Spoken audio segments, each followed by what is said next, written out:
Chapter 8 of Book 2 of Taterskin and the Eco Defenders. Look, up in the sky. Is it a bird? Lucero asked. No, it's flying too high to be a bird, Alexis said.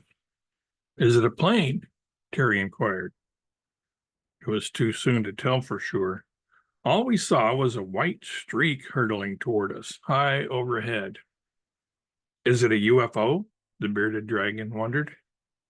Yes, it is by definition an unidentified flying object, Draco, as we haven't identified it yet, Stripes pointed out. It's Albert, I finally yelled. It's the Zephyr. I surprised everyone, including myself, at how enthused I was to see Albert again. We were old pals, sure, but all of us were enjoying the last days of our free time, so most of us wouldn't have minded it if Albert and his pilot recruit, whoever it was, had been delayed another day or two or even longer. We could then see someone or something in the passenger seat. It was big and brown and kind of fluffy looking. Oh, my ears and whiskers, it's Ooga, Marmalade cried. And so it was. Albert had gotten his first choice as pilot of the Androcles. The Zephyr gradually came to a stop in midair and hovered directly above us. Then it descended almost noiselessly and touched down in the grass at the edge of our watering hole. Hey, everybody, Ooga yelled, catapulting himself out of the seat and bounding over toward us. I haven't seen you in 642 years, Alexis finished his sentence. Wow, and it doesn't seem like more than a couple of years. I'll take your word for it, though, since it's you, Alexis, the smartest animal on the planet. After the obligatory small talk, Albert walked back to his house for the evening after telling us to think over what we wanted to do, which tragic historical events we would want to unwind and prevent from happening. He said that we would get together the following morning there at the waterhole to talk it all over. The African animals were intrigued by the scenery around Xenia, and so we locals led them on a night march around the area, showing them the sights.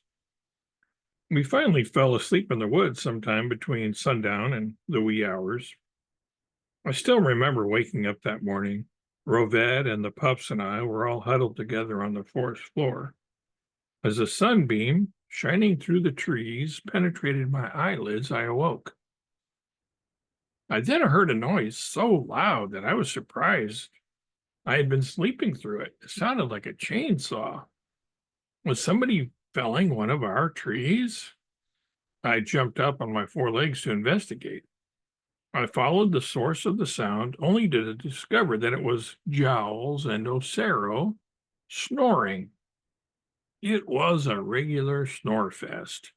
It was even synchronized, or no, not synchronized, syncopated? I don't know, but as one was inhaling, the other was exhaling, and vice versa. Feeling a little perturbed that they had disturbed my slumbers that way, I barked as loud as I could right in their faces. They were lying face to face with Ocero's horn practically in Jowl's left nostril. They snorted awake, starting at me in bleary-eyed confusion.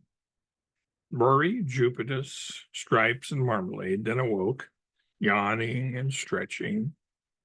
Gradually, the rest stirred themselves and stood up.